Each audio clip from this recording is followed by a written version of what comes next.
Ads లేకుండా latest episodes చూడండి. ఏంటి నన్ను పిచ్చి ఆలోచనలని మీరు పరధ్యానంలోకి వెళ్లారు?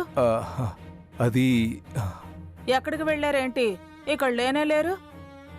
ఏంటో ఏదో గుర్తొచ్చిందిలే జానకి.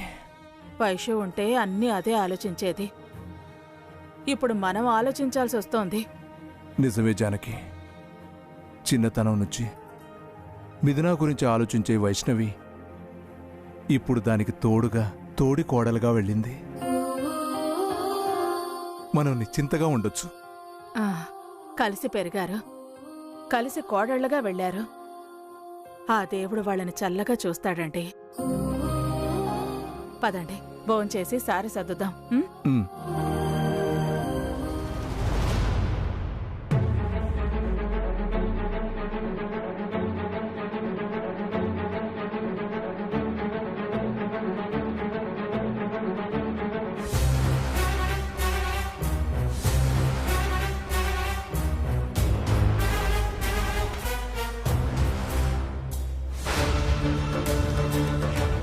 నువ్వు వచ్చి అన్నయ్య పెళ్లిలో నా పక్కన నా భార్యగా నిలబడతావా లేదా?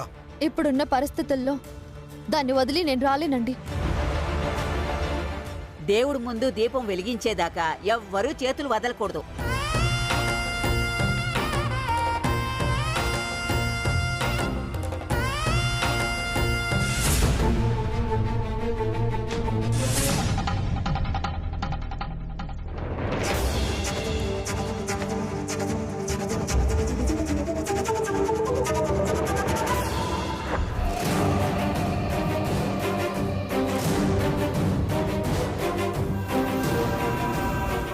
ఎందుకు ఈయన ఇలా ఉన్నారు? ఎందుకో కోపం వచ్చినట్టుంది.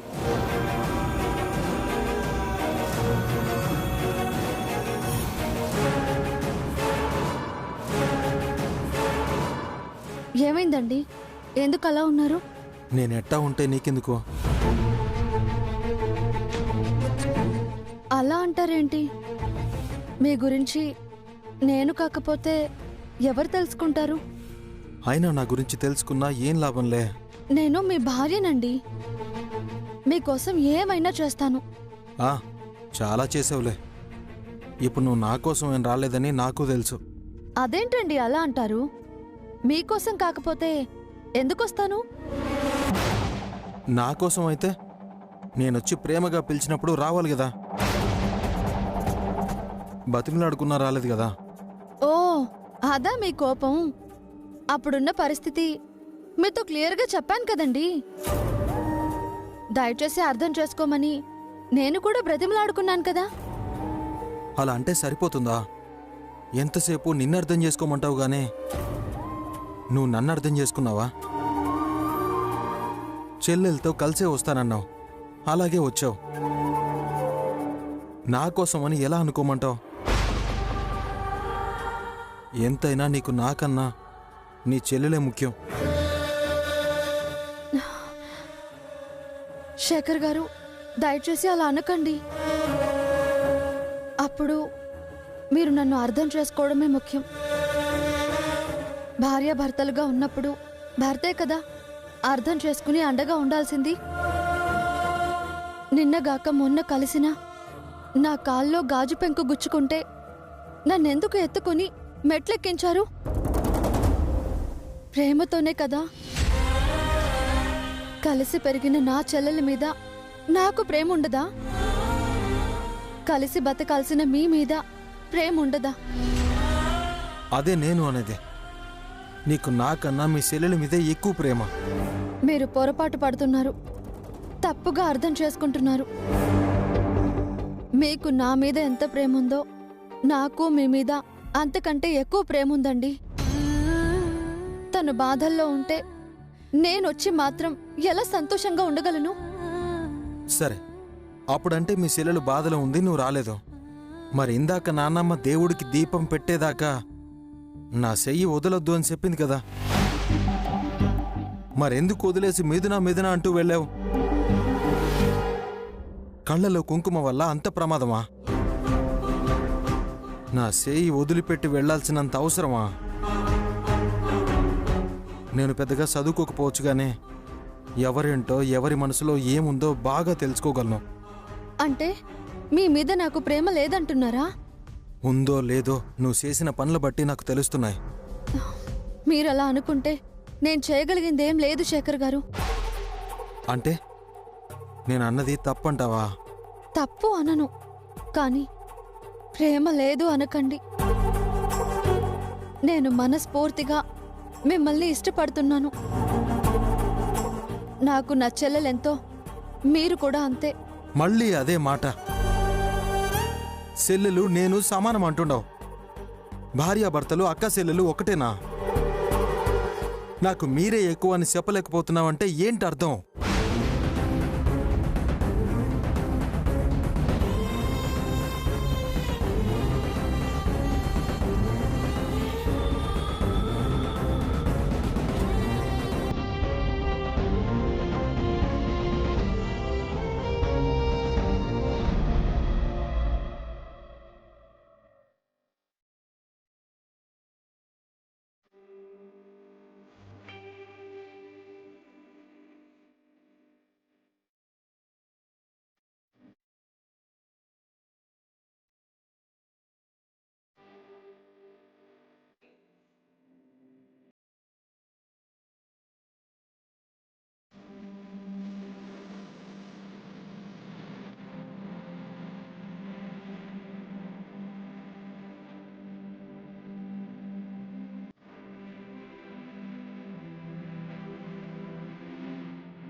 ఏంటి కొత్తగా చూస్తున్నారు? భార్య స్థానం కొత్తదేగా. అయితే అలా చూడాలా? నీకు చెప్పలేదు. నా మనసు ఎప్పుడు నీ ముందు విప్పలేదు, కానీ అప్పుడు ఇప్పుడు ఎప్పుడు నిన్నిలా చూస్తూనే ఉండాలని ఉంది.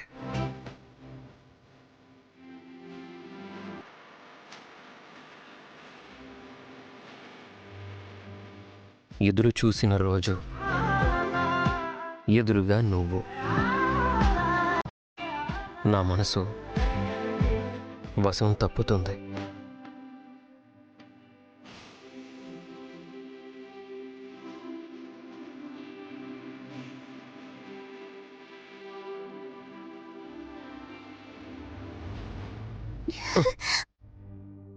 ఏంటి నువ్వు? మనం ఇప్పుడు భార్యాభర్తలం అయ్యాం. అయితే నేను అప్పటి మిత్రనే కదా.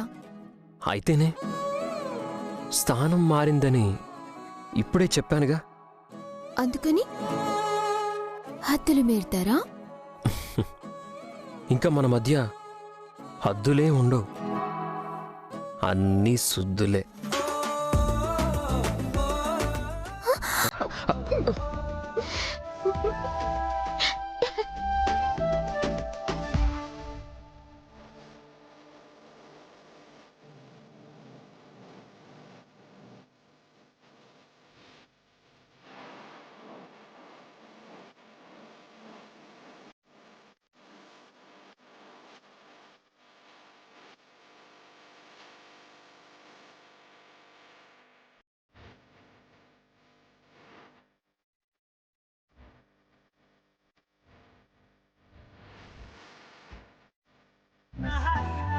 ఏమంటే చెప్పనే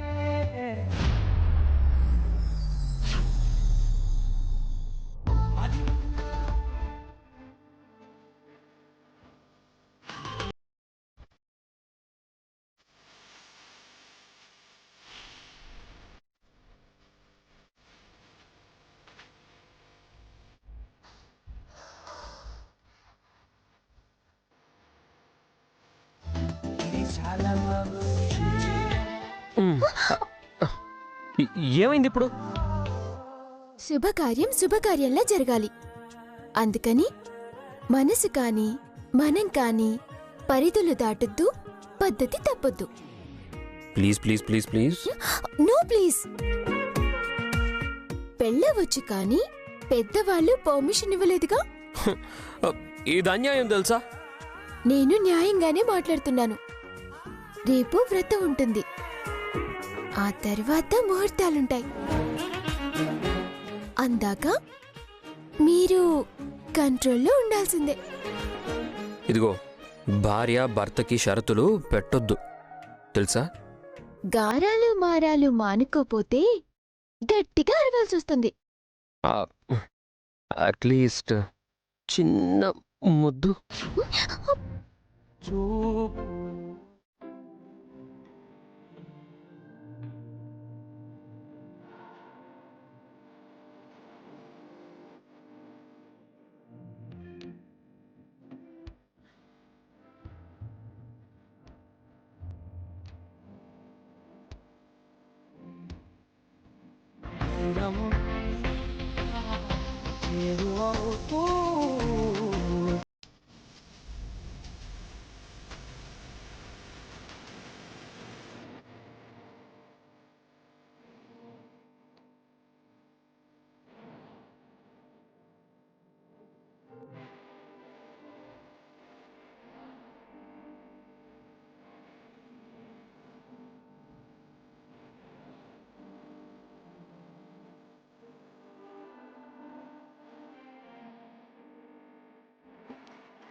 చిన్నోడా, రేపు సత్యనారాయణ స్వామి వ్రతం జరిపించాలి.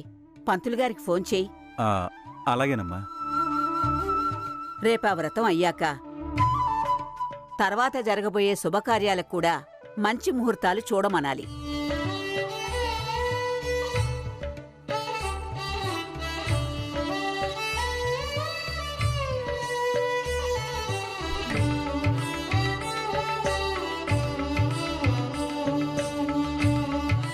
అత్తయ్య, ఇప్పటికే అటు వాళ్ళు ఇటు మనం చాలా పూజలు వ్రతాలు చేశాం. ఇంకా సత్యనారాయణ వ్రతం ఎందుకత్తయ్యా?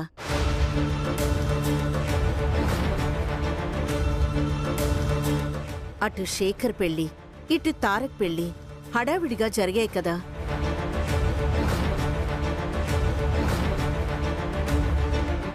గ్రాండ్గా రిసెప్షన్ చేస్తే సరిపోతుంది కదా. ఏం మాటలే అవి? శుభకార్యం తర్వాత వ్రతం చేస్తే మంచిది. ఆనవాయితీ కూడాను. వ్రతం వద్దంటావేంటి? చెంపలేసుకో, స్వామి ఆగ్రహిస్తాడు. ఇప్పటికే చాలా ఆటంకాలు అవరోధాలు జరిగాయి. ఏ దేవుడి దయవల్లో పెళ్ళిళ్ళైతే అయ్యాయి. అన్నీ సవ్యంగా జరిగితే సత్యనారాయణ వ్రతం చేయిస్తానని నేను మొక్కుకున్నాను.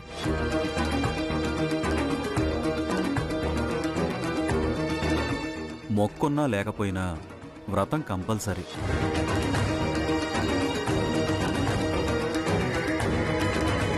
పూజలో ఎలాంటి ప్రాబ్లం రాకుండా ఆ స్వామి కాపాడతాడు. మోమ్, ఎవరైనా పెళ్లి తర్వాత వ్రతం చేస్తారు కదా. చేస్తారు, కానీ కానీ లేదు, అర్థనా లేదు. వ్రతం జరిపించాల్సిందే. వ్రతం చేస్తేనే శుభకార్యం పూర్తయినట్టు లెక్క.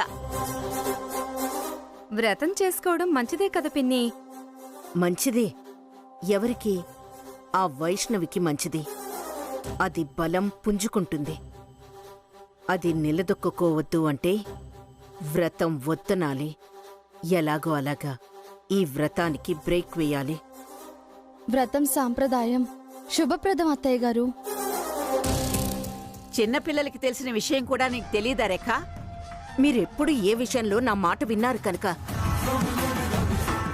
మీ ఇష్టం వచ్చినట్టే చేసుకోండి. రేఖా డార్లింగ్,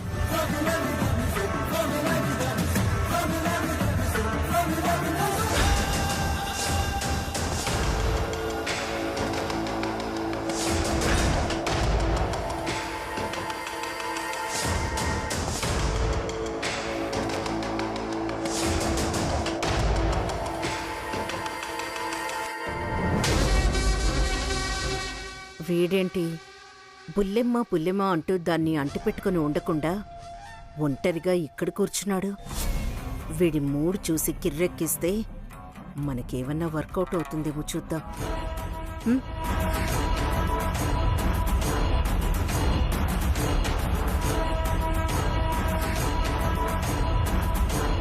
నాన్న శేఖర్, సినమ్మా, అందరం ఇంట్లో ఉంటే ఒంటరిగా నువ్విక్కడున్నావేంటి?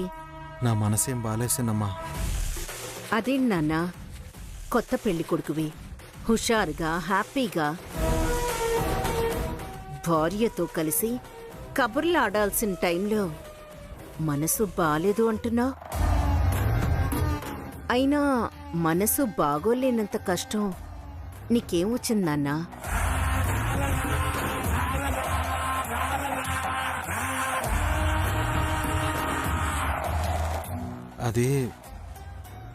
అది బుల్లెమ్మ మాటలేం నాకు నచ్చట్లేసినమ్మా. వీడు మనకి బాగా ఉపయోగపడే మూడ్లోనే ఉన్నట్టున్నాడు. వాడుకొని వ్రతానికి బ్రేక్ వేయాలి. అయ్యయ్యో, నువ్వంతగా ప్రేమించే బుల్లెమ్మ మాటలు నీకు నచ్చకపోవటమేంటి నాన్నా? ఏముంది నిన్ను? నా పెళ్లి కాగానే సెల్లి సెల్లి అంటూ వెళ్ళింది. సెల్లితోనే కలిసి వస్తాను అంది. నేను సరే అనుకున్నాను. ఆ తర్వాత మీరేమో అన్నయ్య పెళ్ళి నువ్వు బుల్లెమ్మ పక్క నుండి చేస్తే అన్నయ్య చాలా సంతోషపడతాడు, వెళ్ళి పిల్లు అంటే నేను వెళ్ళాను. అప్పుడు బుల్లెమ్మ నా పరిస్థితి అర్థం చేసుకోండి శేఖర్ గారు అని, నా చెల్లెలు బాధలో ఉంది, నేను రాలేను అని చెప్పింది. నేను ఎప్పుడొచ్చినా నా చెల్లెలతోనే కలిసి ఇంట్లోకి వస్తాను అని మళ్ళీ చెప్పింది. అయినా నేను ఓపిక పట్టాను. ఇప్పుడు మిథునతో కలిసి వచ్చిందిగా, ఇంట్లోకి రాగానే నానమ్మ దీపం వెలిగించేదాకా నా చెయ్యి వదలొద్దు అని చెప్పింది. అయినా సరే మళ్ళీ సెల్లి అని కుంకుమ ఊదడానికి నా చెయ్యి వదిలేసింది. సినమ్మా, ఇదంతా తప్పే కదా, నువ్వే చెప్పు. ఖచ్చితంగా తప్పేరా. అప్పుడే అదేంటి అలా వదిలేశావు అని అడుగుదాం అనుకున్నాను. కానీ మీ నానమ్మ సంగతి, మీ అమ్మ సంగతి నీకు తెలుసు కదా. నా మీద ఓ అని బిర్చుకు పడతారు. నన్ను తప్పు పడతారని అందుకే ఆగాను. ఆ వైష్ణవి ఏమన్నా పాపం నువ్వు పడాలి, మీ అమ్మ నానమ్మ ఏమన్నా నేను పడాలి. ఏంటో నాన్న, నీ పద్ధతి చూసి జాలిపడాలో నా పద్ధతికి బాధపడాలో నాకర్థం కావడం లేదు. అయినా నువ్వు అలా ఎందుకు వదిలేశావు? గట్టిగా అడగలేకపోయావా? అడిగాను. ఇప్పుడు మీరు నా చెల్లి ఇద్దరూ సమానమే అన్నట్టు మాట్లాడింది. అలా ఎలా అవుతావు? నువ్వు కట్టుకున్నవాడివి, జీవితకాలం పోషించాల్సిన వాడివి, మంచి చెడు చూడాల్సిన వాడివి, అన్ని విధాలుగా భరించాల్సిన వాడివి. నీకు దానికి సాపత్యమేంటి, సమానమేంటి? కరెక్టే సినమ్మా, నాకు అట్టాగే అనిపించింది. నా మనసుకేమో బాధేసింది. అందుకే నేను ఇక్కడికొచ్చి కూర్చున్నాను. మంచి పని చేశావు నాన్న. అది నాదే తప్పు, మీరే నాకు అన్ని విధాలా నా చెల్లెలి కన్నా ఎక్కువ అని నన్ను క్షమించండి శేఖర్ గారు అని అనేదాకా నువ్వు అస్సలు తగ్గకు. నాన్న శేఖర్, నాకు ఒక ఆలోచన వచ్చింది. కానీ నేను చెప్పినట్టు నువ్వు చేస్తావా?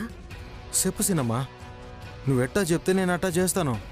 నీ విలువ తెలిసి రావాలంటే, అది నీ కాళ్ల బేరానికి రావాలంటే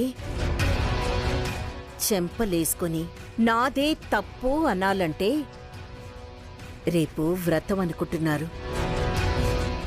నువ్వు పక్కన కూర్చోకుండా తను ఎలా వ్రతం చేసుకుంటుంది?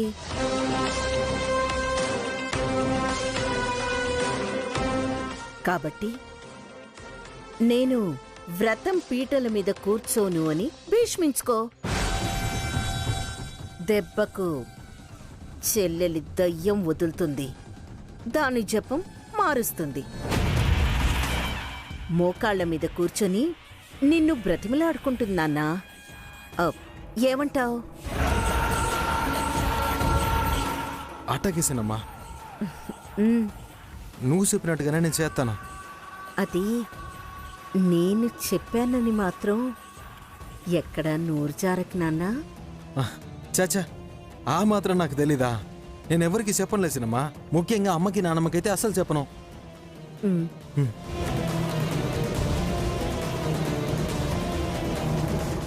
వీడు వ్రతానికి కూర్చోడు, అది కూర్చోలేదు.